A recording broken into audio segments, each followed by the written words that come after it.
Hey guys, it's Hell's Kitchen recap time. Last time Gail was sent home despite winning the Caterer's Truck Challenge. Go figure, I guess those challenges mean nothing. Alright, so it's the final four, and who would have thought that these four would have been the final four? Not me. Alright, 30 minutes they have to make a dish that is like a decoy for Ramsey's little secret challenge. While they're doing that, he's making his dish. He tastes their dishes, surprises them that he knows what's in it. Come on, I'm sure he was like watching.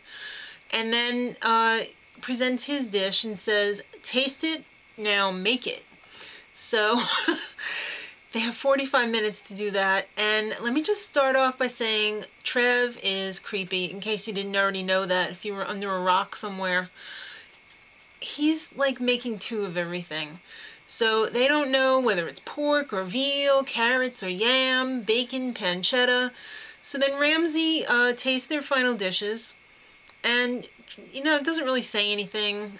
Just was like, oh yeah, it's good. Trev forgot his puree, which is a shame because he was the only one who got it right. He got that it was carrots and not yams, and he put port in his sauce, and that's exactly what it was. But you can't win if you don't get the damn protein right.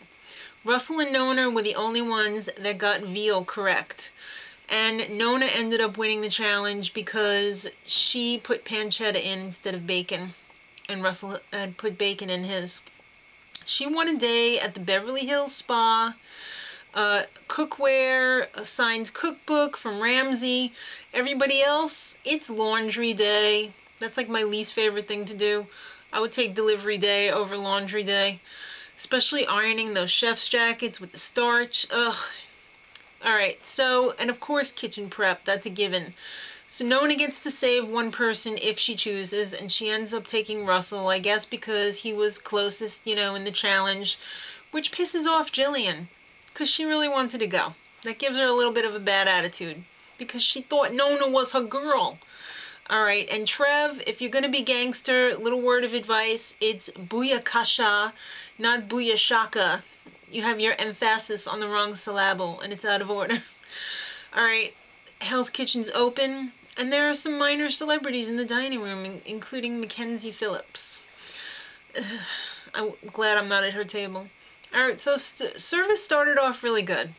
I mean, Gordon had to pinch himself, because they were getting everything pretty good until Nona's peppery risotto, and Russell's scallops were raw. And Trevor was on meats, but you know what? It didn't matter because Ramsey was in there like dating him. They were practically holding hands. He even sent him out for a breather. And when he got too upset, he sent him out for another breather. It was ridiculous. So Russell continued to do bad by having his halibut undercooked, and Trevor was generally acting like a jackass for the second part of the service. He was barking out orders. It was just ridiculous. He was like, oh, I'm thinking ahead of everyone else, and Nona effed up the risotto again. It was bland for Sanjaya's table. You know what? Sanjaya was pretty bland on American Idol, so don't worry about it. Alright, it was a great service. Ramsey admitted it, but you're still going to have to nominate two. Both girls wanted Trevor and Russell. That pissed off Trevor because he thought he had this little side deal going on with Jillian. When are they going to learn it doesn't matter who you nominate, because inevitably it's up to Ramsey no matter what? So you could say anything.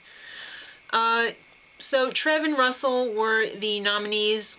But guess what, kids? It's a switcheroo. No one goes home, and everyone's family came out.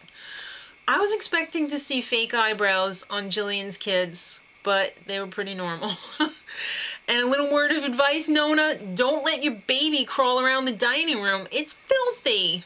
People walking in there with feces on their shoes, dropping food on the floor. Don't do it. Alright, that's enough, family. Back to hell. Next time, two are going home. You didn't think you'd get a free pass, did you? You gotta pay for it somewhere. There's no free lunches. Till next time, much love.